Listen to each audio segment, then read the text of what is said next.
Minister, you said in your opening statement that you were looking for help from all members of this House, and I think you have got that help. We have come in here week in, week out, and we have offered solutions. We have put forward ideas. We have asked people time and again to abide by the public health advice. We have discouraged bad activity, and will do so again. But people need your help, and people need you and your government to get it right. And I've said time and again, when it comes to areas like test and trace, when it comes to checks and controls at ports and airports, and when it comes to the vaccination programme, people don't believe that you and your government are getting it right. And again, on the vaccine rollout, over the last number of weeks, we have discussed problems on the supply side. We've discussed problems where some GPs did not get their vaccines on time. And since we last met, we've had the disgraceful behaviour at the Beacon Hospital, where we know teachers in private schools got vaccinated. We know that senior management in the VHI were offered vaccines. We saw previously what happened in the Coombe. We also, over the last number of days, have heard of problems with the IT system. Again, reported this morning of potential widespread abuse of the IT system, where people posing as frontline healthcare workers were able to get vaccinated. How in God's name is that able to happen, Minister? And then we had a fundamental shift in policy without any consultation with people who've been working on the front line. And we're talking about teachers, we're talking about SNAs, we're talking about guards, we're talking about people who work in the food area, in retail, in many sectors, SNAs and others, who without any consultation whatsoever are now being told that the allocation groups that they are in have now been abandoned.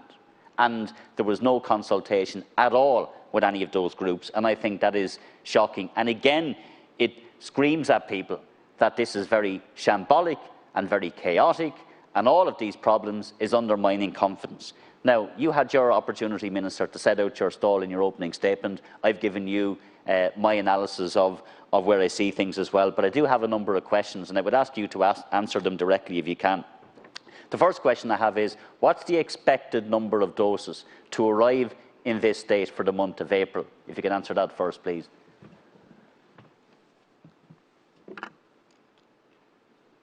Thanks very much, Deputy. And I do acknowledge the support. I do. I know we all have a job to do, and I know there's a very important role for you and others to hold government to account. But I did want to make a point in the opening statement that, in spite of that, I do think across the board there has been a largely supportive response and work by deputies, be they in opposition or government, and I just wanted to acknowledge that. Deputy, on the test and trace issue, I know it's not the question, but you raised it. Can I just say, you've raised it most weeks that we've come in here, and I've heard your party leader be very, very critical of it as well. I'd be very happy to meet with your party leader, because we've looked into test and trace, we've compared our testing and tracing capacity, our genome sequencing capacity. Sorry, I'll take you up on that offer, Minister, but I really do need to ask you to stick to answering the questions, because I have very limited time. The clock is ticking. There are people out there who want answers to these questions that I'm putting. So the question I put is, how many doses of the vaccines are due to arrive in the month of April? It's a straight question, and I'm just looking for an answer to that question, if I can have it, please. And I will take you up on the offer of meeting you with my party leader on test and trace. Thank you, because I think it is important that people understand Ireland compares very, very favourably on testing and tracing. So I'd be delighted to sit down and listen if there are specific concerns that you have.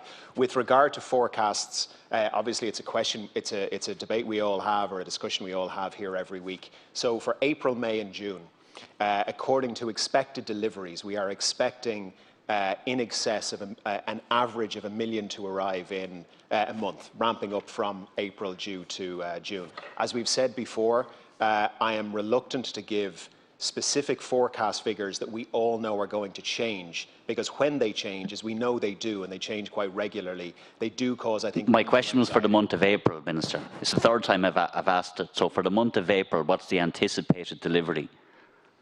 Yeah, thanks, Deputy. It's the same answer, which is giving very specific amounts that we know are going to change has caused a lot of anxiety. It is approximately 1 million doses that we are expecting in April. The expected supply is slightly less than 1 million doses to be received in April. But listen, yesterday we heard, and again, you know, we all get a front row seat, unfortunately, of your own parliamentary party meetings and the Fine Gael parliamentary party meetings. But that's the nature of your own meetings. But it was reported that you had said, and the Taoiseach had said, that it was 860,000. You're now saying it's going to be 1 million. And this is what confuses people. And then you're saying, well, we can't be 100% accurate. People need to know exactly what the figure is, or at least what the estimated figure is. If it changes, it changes. If it's down to pharma companies, it's down to pharma companies. But people have a right to know what is the actual figure. Now, we have different figures. We have 1 million, you just said there now. It's been reported from your own meetings was 860,000. So again, I'm asking for the fourth time, what is the actual target figure that you have been given by the HSE in relation to the anticipated number of vaccines that will arrive for the month of April? Thanks, Deputy. With respect, I did answer the question. The answer is slightly less than 1 million expected in the country. But can I just say that the contribution you've just given, and indeed the contribution of one of your colleagues on television last night, is exactly why giving forecast figures that we know are going to change causes anxiety. Because your party colleague last night on television was outraged and used all sorts of very negative commentary about the national vaccine programme because, guess what? The figure had changed. We're saying repeatedly the figures we're being given by the pharmaceutical companies are changing, sometimes on a weekly basis, sometimes on a daily basis. And the exact debate you and I are having right now is the issue, because once we give accurate figures that we know are going to change, those change, and then people jump up and down and say, well, this is an outrage. Well, it's not about, with respect, it isn't about jumping up and down. With respect, it isn't about jumping up and down. We accept that they are estimated figures, and if they change, they change.